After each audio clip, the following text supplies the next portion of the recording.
Hi, my name is April Jeffries. I was born in April of 1970.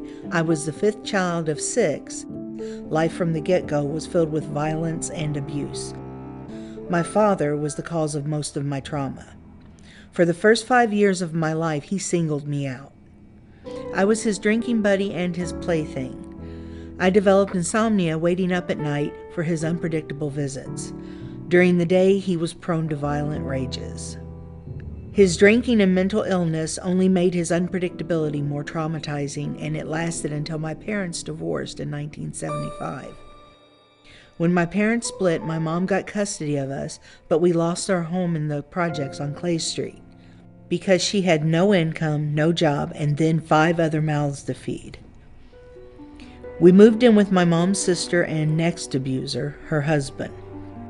For the next few years, he took over where my dad left off, even when we moved into the house on State Street. It was then that I had my first hospitalization because of depression and suicidal thinking. I was almost 8 years old. This would be the first of countless hospitalizations I would endure. I was lucky, though. After that hospital trip, I stayed out of the hospital until I was much older, even though my symptoms never went away, and in some respects they got worse. When I was in the 10th grade, I had my first official hallucination. I say official because it wasn't a demon or a shadow man, which I had been seeing since I was a toddler. It was a dummy's head that laughed hysterically at me while I worked on my school project. Over the next few years, my paranoia and hallucinations began to dominate my life, as well as my depression.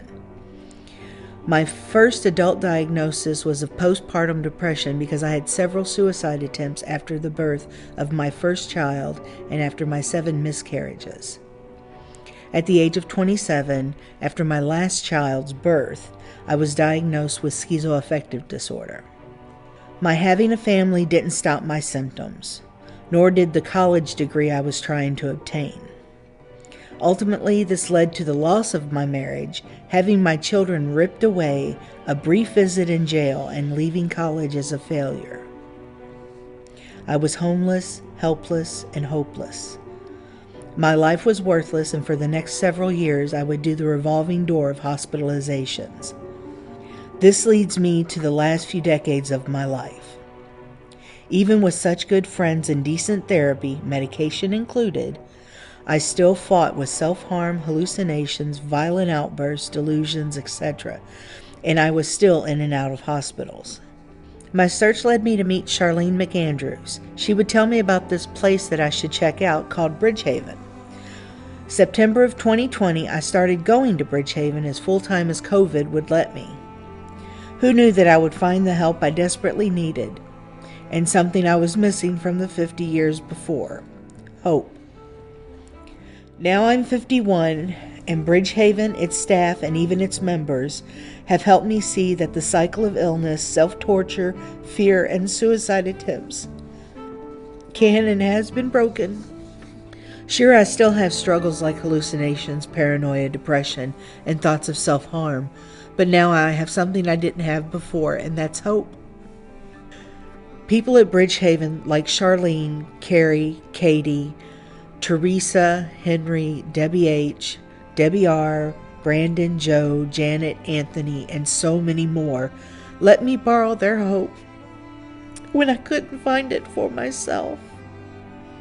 Actually, Carrie pointed out that I didn't have to borrow it because they gave it freely and because they had plenty to spare.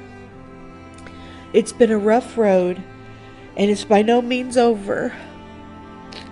But now, with the help of Bridgehaven, I'm actually looking forward to the future and finding my purpose.